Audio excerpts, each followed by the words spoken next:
a bad place for a pro. I'm gonna actually make them bring it down so I can take a look at it.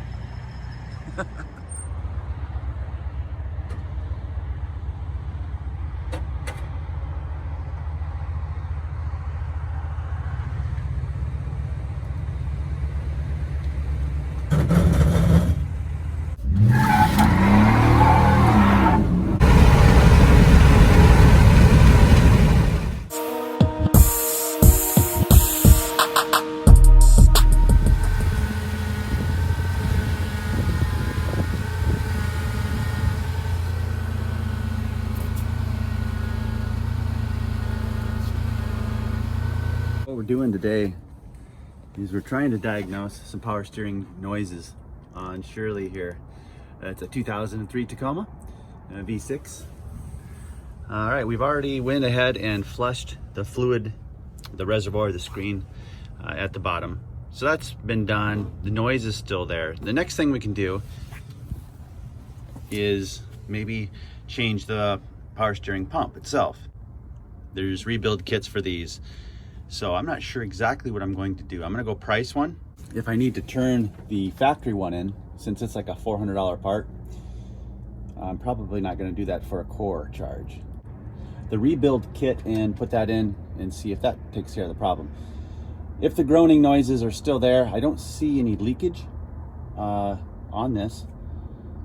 So if the groaning noises are still there, then it probably means new rack and pinion. So yeah, we're kind of just systematically working through this, trying to do the most least expensive thing to get this thing running like it should. That's the scoop here. I'm gonna go to Napa, see what they say regarding the pump. And when we are looking at the rack, a lot of times what you can do is check this cam plug back here, because they unfortunately do not get changed out when people do the valve cover gasket. What that will do is it will leak oil down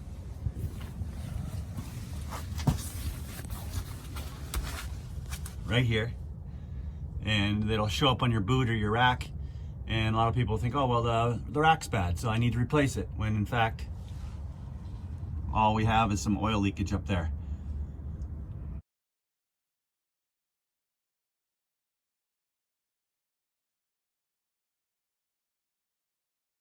You know, it's kind of like a hobby. These are fun vehicles. All right, we'll go into the Napa here, the local, and see what they have to say. All right, so let me just scribble on that one. And the core charge is $104, so. Plus tax, yep. I could bring that back and get the balance, but I don't know what I'm gonna do with that thing. They might just rebuild it and sell it. Yeah, I mean, if you don't install it, you can bring it back for a full refund. That's not a problem. Okay. Well, all right. Well, appreciate your help. No problem. All right, so we have a premium remanufactured power steering comp, Mexican made. Talked to a couple of mechanics at the Toyota dealership. This comes with some O-rings and a couple of copper gaskets, copper washers, and the unit itself. It's supposed to be remanufactured. Hoping this is a Toyota remanufacture. So anyway, the guys at the Toyota dealership, they said don't worry about rebuilding it. This was $115. I think got a little bit of a discount on it, but the core charge was $104, $105. So anyhow, that's kind of what we have going on here. All right, so we're taking a look at this here. Don't void your warranty. Always flush the system. Use OE recommended fluid, which is, of course, Dexron. I don't know. Remanufactured. Maybe this is a mistake. You got your splines for your pulley that goes on. And the nut. Some casting markings. 02030. Hopefully this isn't a remanufactured piece of crap from China. You know, that would be... But taking it apart anyhow, the seal right here, the O-rings inside it, if we take off those four, I believe, is that just comes apart. Replace some gaskets in there, the O-rings, with the factory unit. So I don't know, I guess I'm maybe wasting a few $100s here, but I decided to do this, and we'll roll the dice and throw this in. First thing tomorrow, we'll get on this. Thing that we can do, this product has pretty good reviews. This Hydro Trans Tune, it's about anywhere from $7 to $10. You're supposed to be able to replace 4 to 6 ounces, or just put it into your power steering fluid, and it's supposed to remove the varnish and possibly clean up those sounds, make everything more operable. Maybe we'll put this, because it's supposed to be some type of a conditioner as well. So maybe we'll put that in as soon as we swap the pumps here. All right, first thing we're going to do is we're going to take out the airbox just so we can see down in there a little bit better, have a little bit more to work with. Going to disconnect some lines, some sensors. Also, while the pump is actually attached to the vehicle, I'm going to go ahead and break free the fittings. But crow's foot connections here might come into play. Definitely don't want to be slipping off those. To take off the skid plates. Probably not necessary to do this, but it's probably going to leak some fluid all over. So I'd like to clean that up, and just so that's not dripping after the fact, so we know whether or not there's a problem. We're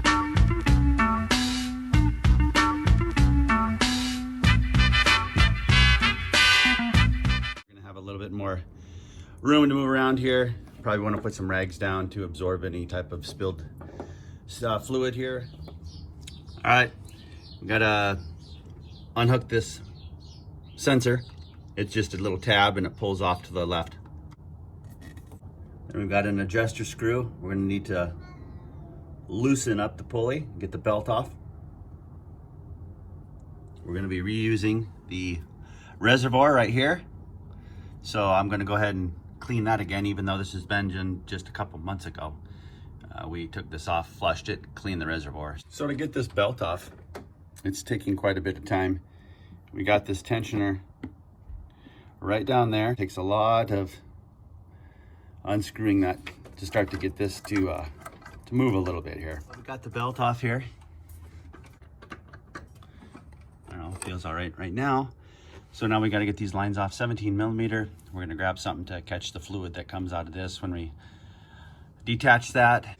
And I'm going to go ahead and inspect this pump when it gets off. I'm not sure if it's been replaced or not, since I bought this at 190,000 miles. And so it may be another remanufactured on there. So that would be the core charge swap for sure then.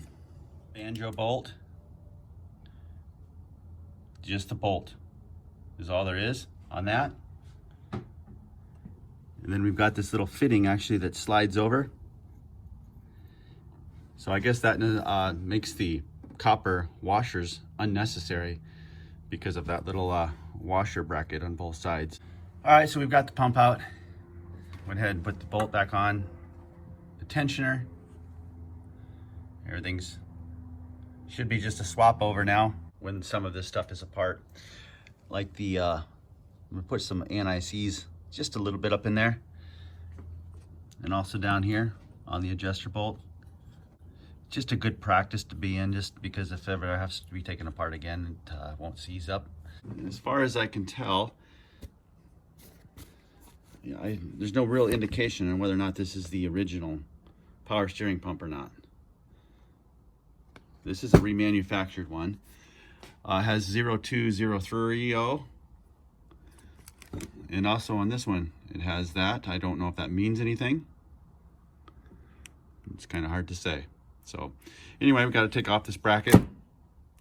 Got to get this pulley off because I was not able to budget while it was on the vehicle, and I didn't want to mess anything up. Bracket's 14mm to hold the reservoir on. A couple bolts right there. And the more I look at this, the more I'm suspecting. Yeah, it's hard to say whether or not this is remanufactured or not.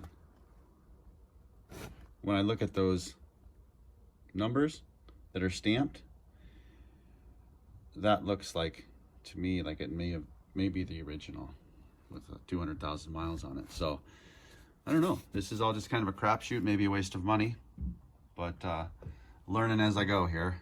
And this pulley, 17mm, and I think what we're going to do is we're going to jam something down in there to prevent this from moving, and then try to zip this out. Well, hopefully that works without jacking things up. So I went ahead and just spray cleaned this out with brake cleaner. Make sure it's clean again. Looks pretty good. All right, so here's what we're doing. We're using a center punch wrapped in some rubber that I had laying around. We're just gonna put it into this this hole. Try to steady it up. Attach the impact.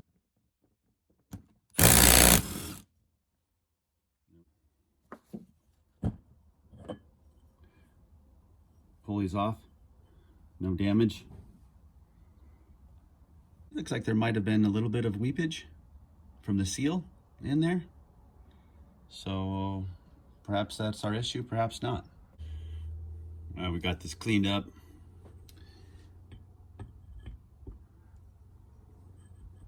The new pulley on there. Now I will say that turning this one, there seems to be a little bit more bind. And also too, I did notice there's just a little bit of up and down movement with this. I did put some super lube on there. Put a little bit, just a tiny bit of anti-seize on there.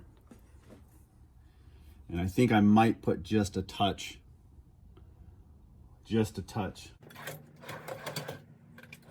of thread locker blue on this nut here before I tighten her down. Just a tiny bit in there. I'm gonna use a large punch down in the right in here just to firm this up. I don't know if there's a torque value or not. German, good and tight. Yeah, she's solid. Get a little bit of a socket on here. Our bracket has been cinched down with the 14mm wrench. That's on there good and tight. The O-ring here in the bottom. This, even though this is a new one just from a couple months ago, one was supplied, so I'm going to use that. Bolts here. Actually, these are 12mm bolts. So we're using the bolts that came with. And then of course on this other side, we've got a washer and a smaller one. Start that by hand here. And the reason I did this, didn't put this reservoir on because I didn't want to be handling it while I'm trying to get this pulley on sufficiently. So that's the reason for that. 12mm all the way around. Of course, this doesn't need to be down, just snugged because it's holding the reservoir on.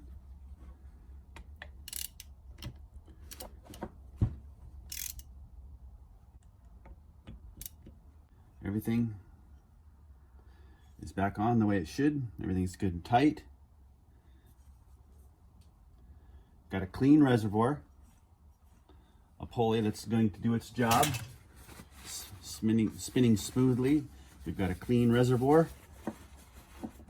Go ahead and start the installation.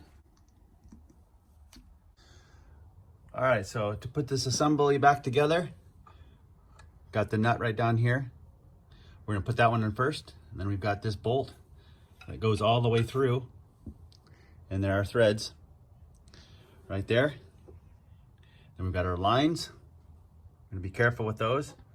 That banjo bolt's gonna go back in, and we're gonna get that belt back on. All right, so now we're gonna try to put the belt on this pulley. And the thing that I found, it goes around, of course. Maybe this will go on easier than it came off. I don't know, but you know. The thing with that tensioner down there, that bolt, you actually have to put it in quite a ways. Come on now. There we go.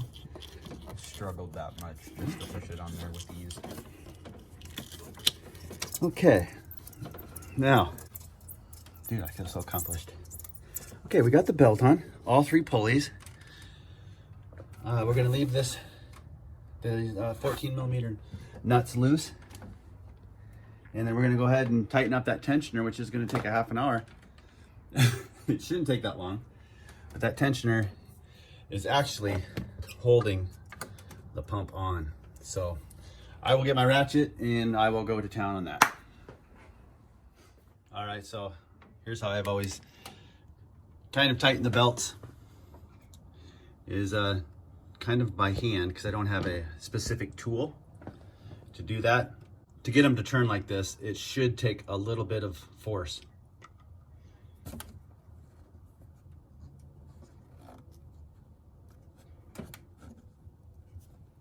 Right there in the middle is the best place to do it, I think. At least that's always served me pretty well. That actually would be what, 45 degrees? 90 degrees? 90 degrees.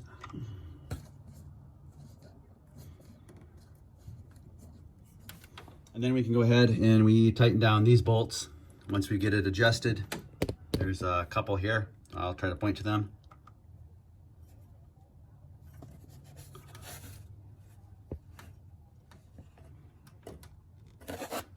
Hook up the line and give her a go. It's got a little tab, banjo bolt goes in. There's a little tab right there that rests to prevent it from going anywhere once we have it firmed up. So we're going to start this by hand. Again, this is a 17 millimeter. I'll go ahead and firm it up. Grab my wrench. And then we're going to hook up this right here. And then we've got our, now what I like to do with these electrical connections, anytime you're taking them apart, just spray some contact cleaner down in there, some electrical contact cleaner. Then you're ensured that it's clean and that you're getting a good connection. And this just simply pops on like this. There we go. We're going to go ahead and fill it up. We're going to put some fluid in there, power steering fluid, and we're going to jack up the front of the wheel, the vehicle, and we're going to move our steering wheel to the left and to the right, maybe 3 or 4 times, to get that fluid down into where it needs to go and get the air bubbles out. And then we will start it up, see what it's like for sound, and hopefully this is the solution to that groaning that we've been having that seems to just be more of a pain than anything. So got our constant tension clamp right here. I'm gonna go ahead and take this bolt out of the hose, slide it up on top here. Okay, constant tension clamp is on there. Our electrical sensor is on there. We've tightened this. We've tightened all of our bolts. The belt is nice and tight. So without making a mess, we had these rags soaking up the fluid. I don't see anything down on the AC pump or the belt or anything like that, so we're good with this.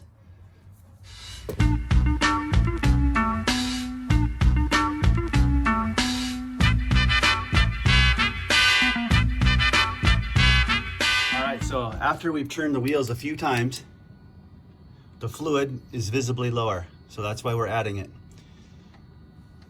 So do this 2 or 3 times, then we'll go ahead and hook up all of our electronics, start the engine up, and see where we're at.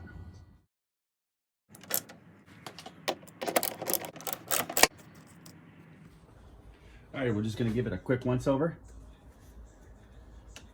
Work out some of the air bubbles. We'll turn this thing on and move it back and forth, the steering, and we'll see if that groan is still around.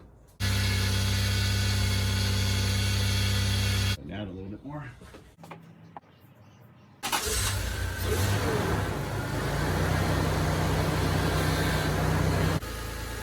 I want to make sure, I'm going to take this out for a test drive and get this worked through the system just with the fluid.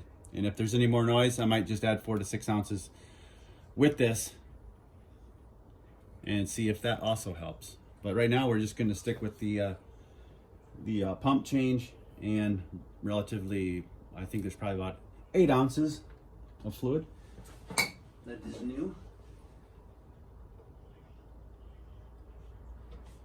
And of course we got another clean screen, because we've done that twice now here in the past. I think we're on our way, guys. I think this is it.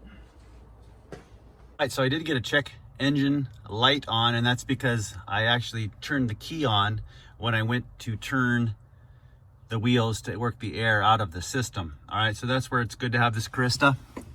We're gonna go ahead and we're gonna plug that in, and we're gonna reset the check engine light.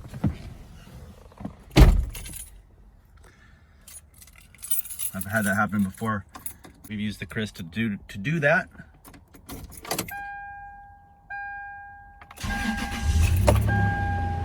Check engine light is off.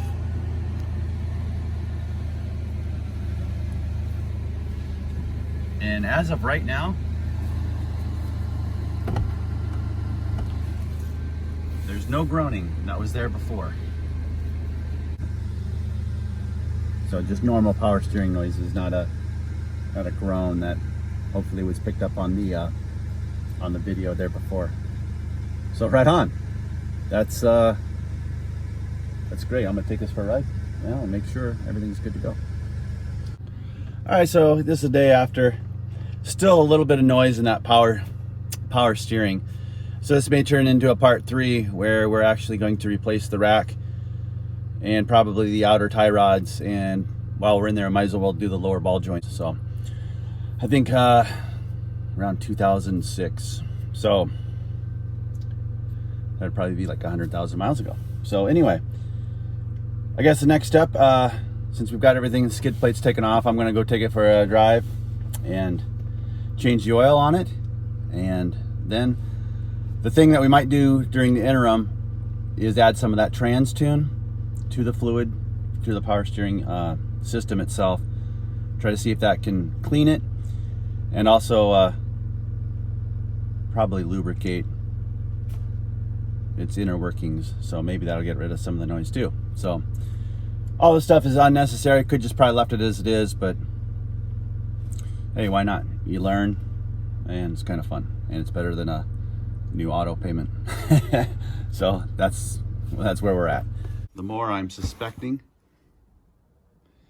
yeah, it's hard to say whether or not this is remanufactured or not. When I look at those numbers that are stamped, that looks like, to me, like it may be the original OEM steering pump. What exactly, how do you tell if it's an OEM or if it's an aftermarket? So hey, we're gonna check our other vehicles here. Coming up underneath here, I'm noticing that there's like a UPC code or some type of code on that. Hopefully that's coming up. Again, that's a 2004. We're gonna check out this is a 2002 4Runner coming up underneath here again. And it appears there's also a UPC code. All right, so these clips are off Timmy the Toolman's videos, and you can clearly see that they have the UPC barcode and also those imprints on them, the numerals imprinted. So that must mean, along with my evidence, that these are the OEM. So when we're checking out what I pulled off the 2003 Tacoma in there, so I'm assuming that this is the power steering pump. It's got the numerals there. I bought a remanufactured as before in the other video. So I'm assuming that it is in fact a power steering pump that is the original OEM manufacturer. So what we're gonna probably do, rather than throw this in as a core, I'm gonna try buying one of those rebuild kits, throwing that together, seeing how that goes, and then having a spare on hand. We're going to chase these issues down on that 2003.